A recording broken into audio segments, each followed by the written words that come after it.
Scorpio, welcome back to my channel. Kamusta na po kayo? Kung ikaw po ay ngayon ka lang nakapagbisita sa aking channel, ay hello po sa iyo. Huwag po kalimutan na mag-subscribe at pakipindot po ang notification bell kung gusto mo po na updated ka tuwing may bago po akong upload na video para po sa mga Scorpio. Ang basa po natin ngayon ay para sa general, para po itong second week ng September. Pakinggan lamang po ang mga messages na resonate po sa inyong mga sitwasyon at magsilbing gabay lamang po ano man po ang inyong mapapakinggan sa reading natin ngayon. Maraming salamat po sa inyong suporta. Scorpio.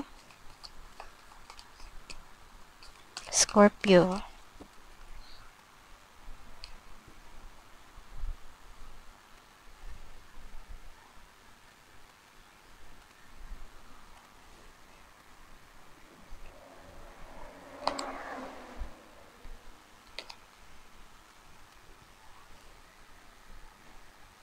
Okay. Scorpio. Nakikita ko po dito sa unang tarot cards natin ay nagpapakita po ito ng magandang pagbabago sa inyong mga sitwasyon. Lalong-lalo na pagdating po sa inyong career o sa inyong mga trabaho, sa mga estudyante dyan. Yung bagong simula po ninyo, ang bagong simula po ninyo ay maganda po yung ikot. Kumbaga ay papunta po siya sa positive na direction. Or kung ano man po ang inyong mga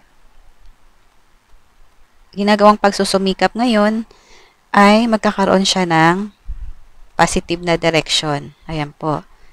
At dahil din po yan sa inyong magandang pagsimula. Dahil ito po ang The Chariot po. Ang ibig sabihin po niyan, ang direction po nito ay sa negative at positive. At kayo po yung driver niyan. Kayo ang nagmamaneho ng inyong buhay. At dahil maayos po ang pagmaneho po ninyo, nasa direction po ng kabutihan or nasa direction ng ikauunlad ng iyong sarili.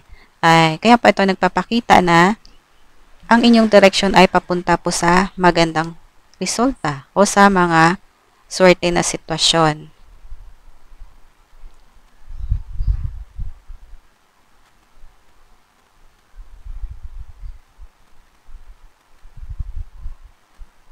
Okay.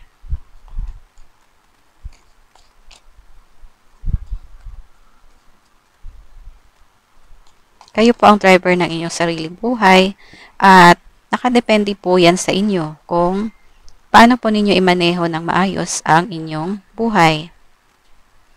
At nagpapakita po itong apat na tarot card natin na maayos po ang inyong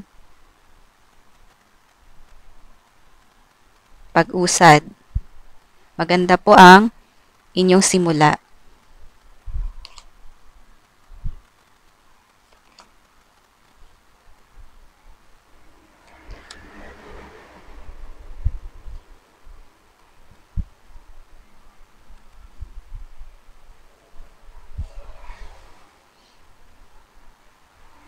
At dahil din po yan sa inyong mga pagmamahal nyo sa inyong sarili, pagmamahal po ninyo sa inyong pangarap, na maabot po ninyo ang inyong mga pangarap sa buhay. At mukhang karamihan po sa inyo ay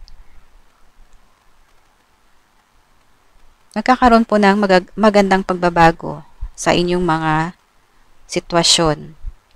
Or kung pagdating po sa inyong trabaho, sa inyong career, ay mukhang nagtatrabaho na po kayo ng maayos. Parang ganun po ang nakikita ko. Kaya nagkakaroon po ng magandang pagbabago sa inyong mga sitwasyon.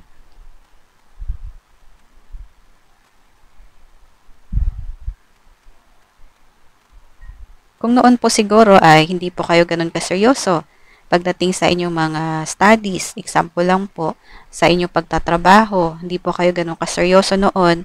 Ngayon po ay binago nyo na po. Kaya magkakaroon po ng magandang pagbabago.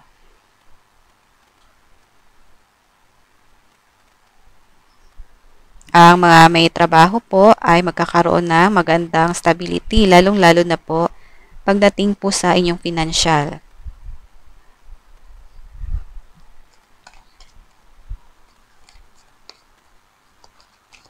Ang mga pagbabago po na mangyayari na magdadala po sa inyo ng swerte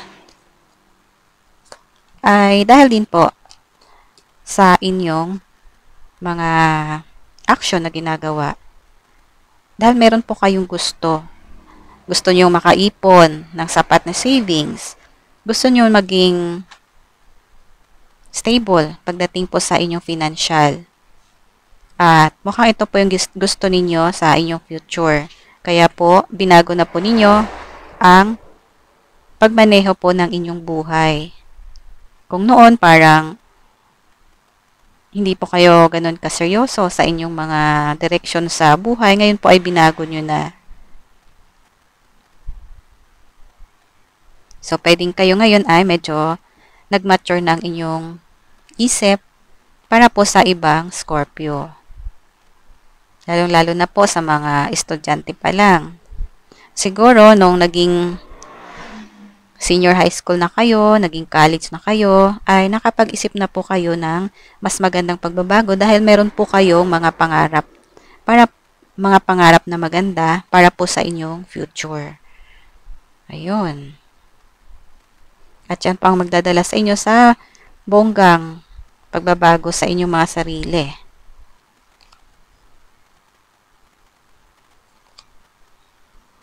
Ayan, tama po.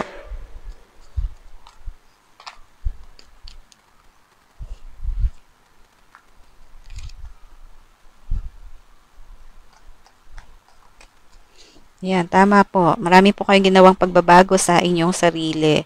Dahil, ito po, itong 8 of Cups na ito, ay tumutukoy po ito tungkol sa mga example po, ay tungkol sa mga ugali ninyo na hindi naman po nakakatulong para po sa pag-unlad ng inyong sarili. Mga attitudes ninyo, mga negativity, mga lahat po ng negative sa inyong sarili na kung noon po ay parang yan po ay nagbigay sa inyo ng rason para kayo ay ma-stuck sa isang lugar. Parang wala pong naging magandang asenso sa inyong mga sarili. Ganun po. Kaya, nitong bagong simula po ninyo, ay tinalikuran nyo na ang mga ganong ugali ninyo. Ganong mga negativity. Lahat ng mga hindi nakakatulong sa inyo para kayo ay umunlad. Lahat ng mga hindi makakatulong sa palagay mo para sa pag-abot ng iyong mga pangarap sa buhay ay tatalikuran mo na. Yan po.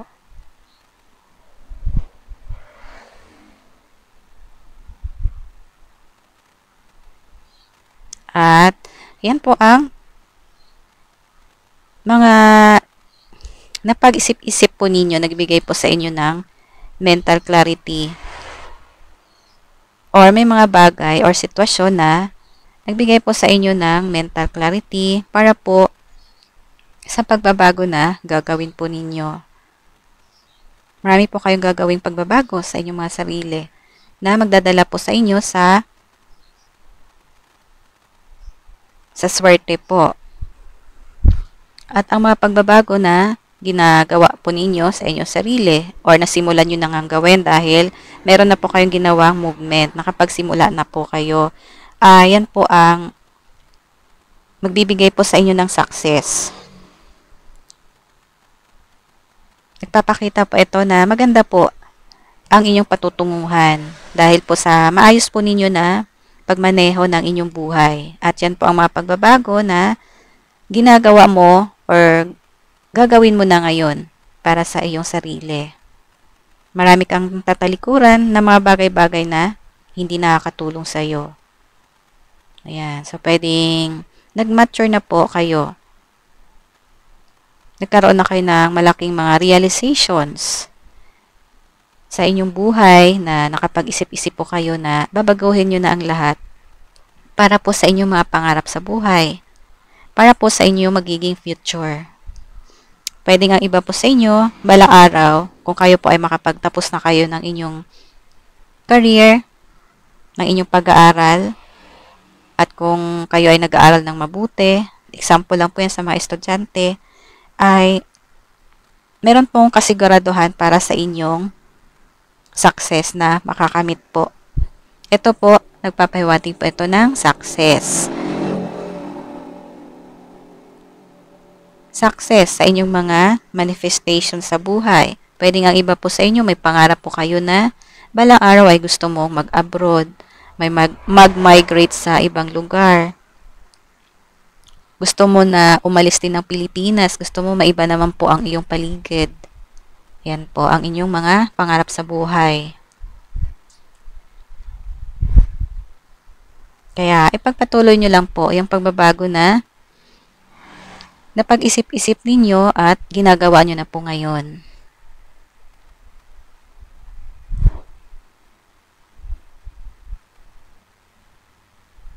May naghihintay po sa inyo na swerte, na success. At ito rin po na tarot card po natin, nagpapakita rin po ito ng bagong yugto ng inyong buhay. Kumbaga, yung dati po ninyong klase ng buhay ay tapos na po yun. Nandito na kayo sa bagong cycle ng inyong buhay. Ayan po. Meron din sigurong iba sa inyo na kung noon po ay medyo waldas po kayo pagdating sa inyong mga financial, ngayon po ay nag-iipon-ipon na kayo dahil gusto nyo nang magkaroon ng savings dahil meron po kayong mga gustong abutin sa inyong buhay. Pinag-iipunan po ninyo ang inyong mga gusto para sa inyong sarili. At isa nga po na sa inyong mga goals ang magkaroon po ng magandang kinabukasan. Isang sagana at stable na future. Stable sa financial at ganoon din po pagdating sa inyong mga career. Yan po ang inyong mga pangarap siguro. Ganda. Parang bagay po itong reading natin para sa mga nagsimula ng career. At sa mga nag-aaral po, kung kayo po ay nanonood ng reading na to, para to sa inyo. Marami po kayong binago sa inyong sarili at babaguhin pa lang. Pwedeng meron din po kayong mga model or mga tao na nagsisilbing model sa inyo at tinutularan po ninyo siya. Pwedeng teacher ninyo, pwedeng nanay ninyo, or may sitwasyon din siguro na nangyayari or ginagawa mo itong mga pagbabago sa iyong sarili dahil para po sa isang tao na mahal mo. Meron kang gustong i-prove sa kanya na kaya mo ayusin ang iyong buhay para po sa pagmamahal mo sa kanya or para makita niya ikaw na karapat-dapat at bagay ka rin sa kanya. O, diba?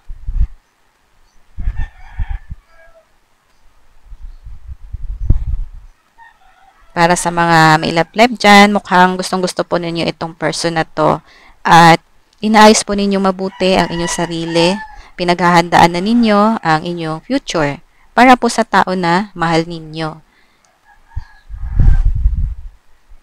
So, ang lahat po na yan na magandang purpose ninyo sa ginagawa ninyong pagbabago sa inyong buhay sa ngayon ay yan po ang magdadala sa inyo sa isang tagumpay. Okay, yun. So, ipagpatuloy nyo lamang po. Ayun. So, okay, ipagpatuloy nyo na lamang po ang maganda po ninyong sinimulan.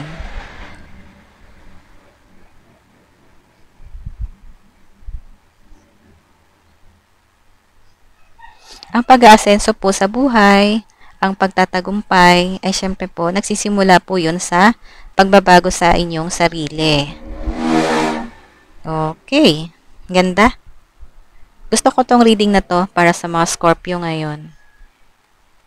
Ano, ayos. Okay, Scorpio, kung nagustuhan po ninyo itong reading natin ngayon, ay huwag niyo po kalimutang mag-like at mag-subscribe sa aking channel. Maraming salamat po. Bye-bye. See you next video.